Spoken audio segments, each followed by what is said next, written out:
Hi hello welcome to our channel. నేను మీ సిరి. ఈరోజు మనం చెప్పుకోబోయే కథ ఇష్టమైన సకుడ పార్ట్ 74. ఇక ఆలస్యం చేయకుండా కథలోకి వెళ్దాం. సంబరంగా ధరణి బర్త్డే సెలబ్రేషన్ జరుగుతోంది. వచ్చిన వాళ్ళు గిఫ్ట్స్ అందించి విషెస్ చెప్పి డిన్నర్కి వెళ్ళిపోతున్నారు. తమ దగ్గరకు వచ్చిన ప్రణతిని చూసి కాస్త ఆశ్చర్యపోయింది ధరణి. ధరణి వైపు చంపేసేలా చూస్తూ గగన్ వైపు చూసి నవ్వింది. ఎదురుగా ఎవరూ లేనట్టు, ప్రణతి అసలు మనిషే కానట్టు చూశాడు Gagan. Happy birthday to you and congratulations. వత్తి పలికి ధరణి చేతిలో ఏదో గిఫ్ట్ పెట్టింది. స్మైల్ ఇచ్చి ధరణిని హత్తుకుని ఈ ప్లేస్ నాది అవుతుంది అని దూరం జరిగింది ప్రణతి. ధరణి చిరాగ్గా చూసింది. గగన్ పట్టించుకోకపోవడంతో కాస్త కోపంగానే వెళ్ళిపోయింది ప్రణతి. ఫ్యామిలీ ఫ్రెండ్ కాబట్టి ప్రకాష్ వాళ్ళ ఫ్యామిలీ ప్రణతి వాళ్ళ ఫ్యామిలీని ఇన్వైట్ చేశారు. ధరణికి చెప్పలేనంత చిరాకు వచ్చినా ఆ ప్రణతి వల్ల తను ఎందుకు డిస్టర్బ్ అవ్వాలి? ఇక్కడ తన వాళ్ళు ఉన్నారు, ఇది తన బర్త్డే, హాయిగా ఉండాలి అనుకుంది ధరణి. గట్టిగా ఊపిరి పీల్చి ఆ ప్రణతి మైండ్లో నుంచి ప్రణతిని డిలీట్ చేసింది. గగన్ వైపు ఒకసారి చూసి రాజేష్తో మాట్లాడుతున్నాడు. ఇంత అందంగా ఉంటే ఎవరైనా పడిపోకుండా ఉంటారా అని ప్రణతి అనుకుంది. ధరణి చేతిలో గిఫ్ట్ పెట్టి happy birthday to you sister అని చిరునవ్వుతో చెప్పాడు రాజేష్. థ్యాంక్ యూ అని ఆమె ఒక నవ్వు బదిలిచ్చి మీతో పాటు ఒక అమ్మాయి ఉండాలి కదా అని అడిగింది సోనియాని గుర్తు తెచ్చుకుంటూ. రాలేదు, తను ఊళ్ళో లేదు అని అన్నాడు రాజేష్. ధరణి అవునా అన్నట్టు చూసింది. మరొకరు రావడంతో రాజేష్ పక్కకు తప్పుకున్నాడు. ఉదయ్ ఫ్యామిలీ మొత్తం అక్కడి నుంచి వచ్చారు. అక్కడికి దీక్ష వెనుక ఎక్కడో ఉంది. ధరణి నమస్కరించబోతుంటే ఆమె చేయి పట్టుకుని ఆపి దండం పెట్టేంత గొప్పవాళ్ళు కాదులే వాళ్ళు అని అన్నాడు గగన్. వాళ్ళు అతని వైపు అయోమయంగా చూసింది ధరణి. ఎక్కడో దూరంగా కూర్చున్నాడు ఉదయ్. అసలు ధరణి వైపుకే రాలేదు అతను. అల్లుడు, నువ్వేం టెన్షన్ పడకు. టెన్షన్ పడకుండా ఎలా ఉంటాను మావయ్య? వాళ్ళిద్దరూ పెళ్లి కూడా అనౌన్స్ చేశారు. ఈ ఒక్క విషయంలో అయినా వాడి మీద గెలవాలి అనుకున్నాను నేను. ఇది కూడా అయ్యేలా లేదు. నన్ను ప్రతిసారి ఫెయిల్యూర్గా చూపిస్తున్నాడు వాడు అని అసహనంగా తలపట్టుకుని చెప్పాడు ఉదయ్. ఉదయ్ భుజం మీద చేయి వేసి ఆలోచిస్తూ ఉండిపోయాడు శివకుమార్. ధరణి చుట్టూ మొటికలు విరిచింది రజని. బంగారు బొమ్మలా ఉన్నావు అంటూ ఆమె చేతిలో గిఫ్ట్ బాక్స్ పెట్టి చెప్పి పక్కకు వచ్చేసింది. ఒక్కొక్కరు విష్ చేసి వెళ్ళిపోతూ వాళ్ళని డిన్నర్ చేయడానికి పంపేస్తోంది మాలవిక. ధరణి గగన్ పక్క పక్కన కూర్చున్నారు. మెయిర్కి ఫుడ్ తీసుకురమ్మని చెప్పి ఆమె వైపుకు చూశాడు గగన్. ఆమె నడుము మీద గెల్లగానే అరవబోయి తమాయించుకుంది ధరణి. అతని వైపు చిరుకోపంగా చూసింది ఆమె. ఏ చెత్త గురించి ఆలోచిస్తున్నావు? చిరాగ్గా ఉన్నాడు అతను. కమల్ ఎందుకు రాలేదు? అతని వల్ల అమ్ముకి ఏం ప్రమాదం ఉండదు కదా అని అడిగింది ధరణి. ధరణి ఇంకా ఆ విషయాల గురించి ఆలోచిస్తుండడంతో చురుగ్గా చూశాడు ఆమె వైపు. వాడు వెధవ అయితే ఈ పాటికి ఆ అమ్మాయి ఎప్పుడో పోయేది అని అన్నాడు గగన్. ఏంటా మాటలు అన్నట్టు ధరణి చూస్తుంటే ఆమె తల ఫుడ్ వైపు చూపించి చెత్తంతా బుర్రలో నుంచి తీసేసి తిను అతను విసుక్కున్నాడు. పక్కన వాళ్ళ గురించి బాధపడాలి, సాయపడాలి, అంతేకాని మన ప్రతి హ్యాపీనెస్లో వాళ్ళ బాధని లాక్కోవడం అతనికి ఏమాత్రం నచ్చదు. అంతే, ఏం ఆలోచించట్లేదు నేను అని మూతి తిప్పి మన పెళ్లి గురించి అందరికీ చెప్పేద్దామా అని అడిగింది అతని భుజం మీదకి తల వాల్చి ధరణి. ఇద్దరికీ సర్వ్ చేస్తున్నాడు అతను. ఆమె పెదవులు విచ్చుకున్నాయి. చెప్పే, నన్ను అడగడం దేనికి అని ఆమె వైపు చూడకుండానే అన్నాడు ఆ మాట. అప్పుడు కానీ అమ్మ నాకు నిజంగానే పెళ్లి చేస్తుంది అన్నది. అతడు సన్నగా నవ్వాడు. ఏవే, మేము నీకు పెళ్లి చేయమా? అంత తొందర ఎందుకని? ఖచ్చితంగా కాళ్ళు విరగొడుతుంది. అమ్మో వద్దులే అని ధరణి ఆమె చెప్పుకుంటూ అతనితో చెప్తుంటే అతనికి నవ్వొచ్చేసింది. ఆ బుర్రకి కాస్త రెస్ట్ ఇచ్చి తిను. ఆమె చేతిలో స్పూన్ పెట్టాడు. అతనితో అది ఇది మాట్లాడుతూనే తినసాగింది ధరణి. ఇప్పుడు నోరు బాగానే వర్క్ చేస్తుంది బెడ్రూమ్లో తప్ప అనగానే చప్పున నోటిని మ్యూట్ చేపెట్టేసింది ధరణి. మళ్ళీ ఏమైంది? ఆమె ముఖం దించుకుని తింటుంటే అడిగాడు నవ్వుకుంటూనే గగన్. సరిగ్గా అదే సమయంలో గగన్ ఫోన్ మోగింది. ఇప్పుడెవరు అనుకుంటూ కళ్ళు తిప్పి చూసింది ధరణి. ఎవరు? కాసేపటి తర్వాత అడిగింది ధరణి. కమల్. ఏంటట? నీ ఫ్రెండ్కి మ్యాక్సిమం 2-3 రోజుల్లో స్పృహలోకి రావచ్చని డాక్టర్ చెప్పిందట. అని అంటున్న గగన్ మాటలకి ధరణి కళ్ళు మెరిశాయి. నిజంగానా? ఆమెకి చెప్పలేనంత సంతోషంగా ఉంది. ఆమెలో ఉన్న ఆ కాస్త చింత తొలగిపోయింది. అమృత గురించి. అమృత త్వరలోనే మామూలుగా అయిపోతుంది అని సంతోషంగా ఉంది ధరణి. అతను ఎందుకు ఇక్కడికి రాలేదు? నువ్వు పిలవలేదా? తింటూ అడిగింది ధరణి. నీ ఫ్రెండ్ దగ్గర ఉండాలి కదా అని అన్నాడు గగన్. నిజంగానా? అతనికి అమ్ము అంటే ఇష్టమా? ప్రాణం అనుకున్నోడే ఆ పరిస్థితిలో వదిలిపెట్టడు అని. ఆ అమ్మాయికి జరిగింది తెలిస్తే ఏమైపోతుందో అనుకున్నాడు ధరణిని చూసి. అతను చాలా ఎంక్వైరీ చేయించినా కూడా ఉదయ్ అమృతను తీసుకెళ్ళినట్టు ఎక్కడా తేలలేదు. అన్ని రకాల ఐటమ్స్ ఉంటే అతను తినే తిండి చూసి ధరణి నిట్టూర్చింది. ఆ ఫుడ్ గురించి తను మాట్లాడలేదు. లేకపోతే తన చేత తినిపిస్తాడేమోనని భయం. వచ్చిన అతిథులందరూ బయలుదేరిన తర్వాత ఫ్యామిలీ మెంబర్స్ అంతా హాల్లోనే కూర్చున్నారు. శృతి కూడా అక్కడే ఉంది ధరణి బలవంతం మీద. తల్లిదండ్రులు అత్తమామలు మాట్లాడుకుంటుంటే నవ్వుకుంటూ చూస్తోంది ధరణి వాళ్ళ వంక. వీళ్ళ ఈ రిలేషన్ తన వల్ల ఎప్పుడూ చెడిపోకూడదు. మనసులోనే దేవుణ్ణి ప్రార్థించింది ధరణి. ఇన్నేళ్ల తర్వాత కూడా తన తల్లి, తన అత్త, వదిన ఆడపడుచుల్లా కాకుండా స్నేహితుల్లా ఉంటారు. తన పక్కనే ఉన్న మాలవిక భుజం మీద వాలి, అత్తా నువ్వెందుకు కూతుర్ని కనలేదు అని అడిగింది మెల్లిగా. ధరణి మాటలకి ఆశ్చర్యంగా చూసింది మాలవిక. ఏంటి కూతుర్నా? మాలవిక గట్టిగా మాట్లాడబోతుంటే కంగారు పడింది ధరణి. అప్పటికి అందరి చూపులు వాళ్ళ వైపే ఉన్నాయి. గగన్ అక్కడ లేడు. బయట రాజేష్తో మాట్లాడుతున్నాడు. ఏంటి వదినా కూతురు అంటున్నావు అని అంటున్న రేవతి మాటలకు మాలవిక నవ్వింది. నేనెందుకు కూతుర్ని కనలేదని నీ కూతురు అడుగుతోంది అని మాలవిక భుజాలు కదిలించింది. చచ్చాను అనుకుంటూ మాలవిక వీపు వెనకాల తలదాచుకుంది ధరణి. ధరణి వైపు సీరియస్గా చూసింది రేవతి.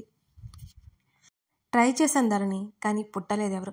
అయినా నా గగన్ ఉన్నాడుగా, ఇంకేంటి అని కళ్ళు ఎగరేసింది. అది కాదత్తా, నిన్ను అమ్మను చూస్తున్న నాకు చాలా హ్యాపీగా ఉంటుంది. నాకు కూడా ఎవరూ లేరని ఆ ఉద్దేశంతో అడిగాను, కానీ నిన్ను బాధ పెట్టాలని కాదు. ధరణి బిక్కుమొహం వేసింది తల్లి చూపులకి. ఇందులో బాధపడ్డానికి ఏముంది చెప్పు అని నవ్వి, నీ కోరిక తీరదు, ఏదైనా గగన్నే అనగానే అతని టాపిక్ రావడంతో ధరణి అక్కడి నుంచి పారిపోవాలని ఫిక్స్ అయిపోయింది. నేను వెళ్తాను, నాకు నిద్ర వస్తుంది. పరుగున వెళ్ళబోయిన ధరణిని ఆపింది మాలవిక. ఈరోజు నీ బర్త్డే, గిఫ్ట్ వద్దా? మాలవిక కళ్ళు ఎగరేసింది. అన్నిటికంటే పెద్ద గిఫ్ట్ నీ కొడుకుని ఇచ్చా, ఇంకేం కావాలి చెప్పు అని మనసులో అనుకుంటూ తెలియకుండానే చెంపలు ఎరిపెక్కి తలదించుకుంది ధరణి. రాజేష్తో మాట్లాడి గగన్ లోపలికొచ్చాడు. అదే సమయంలో అమృత గురించి ఎవరికైనా తెలుసు అంటే అది రాజేష్కి. అతనికి నమ్మకమైన వ్యక్తి రాజేష్ తప్ప ప్రస్తుతం మరొకరు లేరు. రాజేష్ని పిలిచిన అతను తర్వాత కలుస్తానని వెళ్ళిపోయాడు. ధరణి ఎందుకు సిగ్గుపడుతుందో తెలియక విచిత్రంగా చూసుకుంటూ తల్లికి మరోవైపు సెటిల్ అయ్యాడు గగన్. మాలవిక ధరణికి వజ్రాల హారం బహుమతిగా ఇస్తే కంపెనీ షేర్స్ 10% ఆమె పేరు మీద రాసేశాడు ప్రకాష్. ధరణి కంగారుగా చూసింది తల్లిదండ్రుల వైపు. మామయ్య, ఇవి ఆమె పేపర్స్ తిరిగి ఇవ్వబోతుంటే ఒప్పుకోలేదు ప్రకాష్. ఏంటా అని చూసిన ప్రతాప్, రేవతి కూడా ఒక్కింత ఆశ్చర్యపోయాడు. అన్నయ్య, ఇవన్నీ ఇప్పుడు ఎందుకు? రేవతి వారించింది. ఉండనివ్వు, అలా తను నా కోడలు అని చెప్పేశాడు ప్రకాష్. ఇంకెవరూ మాట్లాడలేదు. చాలా బాగుందత్తా, డైమండ్ నెక్లెస్ చూస్తూ చెప్పింది ధరణి. తన మీద ఇంత ప్రేమ చూపిస్తున్న వాళ్ళని చూసి ఆమె కళ్ళల్లో నీళ్లు తిరిగాయి. మరి నువ్వేమి ఇవ్వట్లేదా? తల్లిని చూస్తూ మూతి నల్లగా పెట్టుకుని అడిగింది ధరణి. నేను కన్నానుగా, సరిపోతుందిలే అంటున్న రేవతి మాటలకు తల కొట్టుకుపోయి ఆగిపోయింది ధరణి. కూతురి చేతిలో కారు కీస్ పెట్టి, నేర్చుకోవాలి అన్నావుగా, నేర్చుకో అని అన్నాడు ప్రతాప్. కానీ డాడీ, ఇప్పుడు కాదు. అయినా నేర్చుకోవడానికి కొత్తది ఎందుకు, దేనికో దానికి పెట్టేస్తాను అనగానే ప్రతాప్ నవ్వాడు. నేర్చుకో, పోతే పోయింది అంటూ కూర్చున్నాడు ప్రతాప్. ఆ ఫ్యామిలీ డ్రామా అంతా పట్టించుకున్నట్లు ఫోన్లో లీనమై ఉన్నాడు గగన్. మరి నువ్వేం ఇవ్వట్లేదా గగన్? తల్లి ప్రశ్నకు తల తిప్పి చూశాడు. ఏం చెప్తాడా అని ఓరగా చూస్తోంది ధరణి. నేనే పెద్ద గిఫ్ట్, చాల్దా అనగానే ఒక్కసారిగా అందరి ముఖాల్లో నవ్వొచ్చి చేరింది. ధరణి మూతి తిప్పి, అయినా రాత్రి ఇచ్చేసి ఏం తెలియనట్టు ఎంత బాగా నటిస్తున్నాడు. తన మెడలో సింపుల్గా ఉన్న ప్లాటినం చైన్ తడుముకుంది. నవ్వుతూ చూస్తుంది శృతి. శృతి, నీకు రూమ్ చూపిస్తాన్రా అని రేవతి శృతిని తీసుకువెళ్ళింది. ఒక్కసారిగా అందరూ ధరణికి బర్త్డే విషెస్ చెప్పి ఎవరి గదిలోకి వాళ్ళు వెళ్ళిపోయారు. గగన్ చేయి పట్టుకుని కళ్ళతోనే పైకి చూపించింది ధరణి. ఆమెతో పాటు మెట్ల వైపుకి అడుగులు వేశాడు. రూమ్లోకి వెళ్ళగానే గాఢంగా కౌగిలించుకున్నాడు. అప్పటి వరకు అణుచుకున్న ఫీలింగ్ అది. అసలే ఆమె వలపు మలుపులు గుర్తుకొచ్చి అతనికి మతి పోతోంది. మరి శృతిని తన రూమ్కి పంపించింది తల్లి. అదే విషయం అతనితో చెప్పాలి అనుకుంది, కానీ అతని కౌగిలిలో కరిగిపోయింది ఇష్టంగా. ఆమె మెడ మీద ముద్దు పెట్టుకుని దూరం జరిపాడు. మా అమ్మేంటో నీకో వదిలేసింది నన్ను అంటూ ధరణి నవ్వేసింది. నేను కష్టపడొద్దని ఆమె నాభి మీద మునివేలు తాకిస్తూ చెప్పాడు. అతని చేతి మణికట్టు దగ్గర మరింత గట్టిగా పట్టుకుని గుటకలు మింగుతూ చూసింది ధరణి. శృతి ఉంది నా రూంలో, వెళ్ళాలి. ఒక్కొక్క మాట కష్టంగా చెప్పింది ధరణి. అప్పటికే తనివి తీరనట్టు ఆమె కంఠం మీద పెదవుల దాడి మొదలుపెట్టాడు. అతని చుట్టూ చేతులు వేసింది. వెళ్ళాలా అని అడిగాడు. మాట్లాడలేదామె. ఆమె చేతులు అతని మెడను అల్లేశాయి. ఆమె పాదాలు అతని పాదాల మీదకి చేరిపోయాయి. అతని భుజం దగ్గర ముఖం చేర్చింది. ఆమె నడుము చుట్టూ చేతులు పోనిచ్చి ఆమె పెదవులు అందుకున్నాడు గగన్. అతను మొదలుపెట్టిన ముద్దు ఆమె కొనసాగించింది. ముగింపు అతనికి వదిలేసింది. ఆ అదర సంతకాన్ని పూర్తిగా ఫీల్ అవుతున్నట్టు ఆమె కన్నులు మరింత మత్తుగా మూసుకుపోయాయి. ఊపిరి భారం అవుతుంటే అతని జుట్టులోకి వేలిపోనిచ్చింది ధరణి. ఆమె అవస్థలు గమనించి భారమవుతున్న ఆమె హృదయాన్ని సద్దుమణిగించడానికి ఆమె పెదవులని వీడాడు అతను. నెమ్మదిగా కళ్ళు తెరిచింది. అతని చూపులకి తాళలేక హత్తుకుంది. ఆమె పుట్టినరోజు అయిపోయింది. మరుసటి రోజు ప్రవేశించింది. గోడ గడియారం టింగుమని 12 గంటలు కొట్టింది. వెళ్ళు ఆమె ఊహించలేదు. ఆమె చెంప చివరన మరొక ముద్దు ఇచ్చి ఆమెను వదిలాడు. వెనక్కి తిరిగి గదిలోకి పరిగెత్తింది. బయటికి రాగానే ఒక్కసారిగా తను తాను చూసుకుని డ్రెస్ సరి చేసుకుని రూమ్లోకి వెళ్ళిపోయింది ధరణి. ధరణి వెళ్ళేసరికి బెడ్ రెస్ట్కి ఆనుకుని కూర్చొని శృతి ఆలోచిస్తూ కనిపించింది. చేతికి ఉన్న గాజులు తీస్తూ పిలిచింది ధరణి. కనీసం ధరణిని గమనించలేని శృతి తల ఎత్తి అప్పుడు చూసింది. ఏమైంది అలా ఉన్నావు? నచ్చలేదా ఇక్కడ? ఒంటి మీద ఉన్నవన్నీ తీసి పెట్టేస్తూ కబోర్డ్లో డ్రెస్ తీసుకుంది ధరణి. ఏం లేదే, నిద్ర పట్టలేదు అంతే అంటూ శృతి నవ్వింది. ధరణి డ్రెస్ చేంజ్ చేసుకుని వచ్చింది. టోల్తో ముఖం తుడుచుకుంటూ బొట్టు సరి చేసుకుని శృతి పక్కన కూర్చుంది. అమ్మ గుర్తుకొస్తుందా? శృతి చేతి మీద చేయి వేసి అడిగింది ధరణి. అదే నిజమైనప్పుడు కాదు అని అనలేదుగా. నిలువుగా తలూపింది. శృతికి విషయం చెప్పాలని నోటి వరకు వచ్చి కూడా అమృత కండిషన్ గుర్తుకొచ్చి ఆగిపోయింది ధరణి. అందులోనూ అమృతకి ప్రమాదం ఉంది. అందుకే ఆమె పెదవి దాటి మాట బయటికి రాలేదు. అమ్ము ఎక్కడున్నా సేఫ్గా ఉంటుంది. త్వరలోనే మన ముందుకు వస్తుంది. నాకు నమ్మకం ఉంది. నువ్వు కూడా నమ్మకం ఉంచు అని శృతి చేతి మీద చేయి వేసి చెప్పింది ధరణి. రేపు ఇంటర్వ్యూ అన్నావు కదా అని అడిగింది. అవునే, ఆఫ్టర్నూన్ కానీ ఈవినింగ్ కానీ ఉంటుంది. వస్తావా నువ్వు? వస్తానే, 2 days లీవ్ తీసుకున్నానులే అంటూ అప్పటి వరకు తను దాచిపెట్టిన గిఫ్ట్ ధరణికి ఇచ్చింది శృతి. ఏంటిది? నవ్వుతూ తీసుకుంది. ఇప్పుడు తొందర ఏం లేదు, తర్వాత చూడు. నేను అమ్మో అనుకున్నాం. మా ఇద్దరి బదులు నేనే ఇస్తున్నా అని నవ్వింది శృతి. అమృత గుర్తుకొచ్చి ఇద్దరి కళ్ళల్లో నీళ్లు కనిపించకుండా ఒకరికొకరు దాచుకున్నారు. అప్పుడే చూడాలని ధరణి పట్టుబడింది. గిఫ్ట్ ఓపెన్ చేసింది. అది ఫోటో ఫ్రేమ్. గగన్ ధరణి ఫోటోలు బాగా డిజైన్ చేసి ఇచ్చారు. చూడగానే తెగ నచ్చేసింది ధరణికి. ఇవి మీకు ఎలా దొరికాయి? ఆశ్చర్యంగా అడిగింది ధరణి. ఆంటీని అడిగాను, తన దగ్గర ఉన్నవి షేర్ చేసింది. ఇద్దరిని కలిపి ఎడిట్ చేయించాను. శృతి ధరణి ముఖంలో వెలుగు చూస్తూ చెప్పింది సంతోషంగా. ఆ ఫోటో ఫ్రేమ్ ధరణికి చాలా నచ్చింది. ఆమె పెదవుల మీద ఆ చిరునవ్వే చెప్తోంది. థ్యాంక్ యూ సో మచ్ శృతి. ఏ ఊరుకో, మనలో మనకేంటి అని అంటున్న శృతి మాటలకు ధరణి నవ్వింది. స్నేహితురాలిద్దరూ మాట్లాడుకుంటూ ఎప్పటికో నిద్రపోయారు.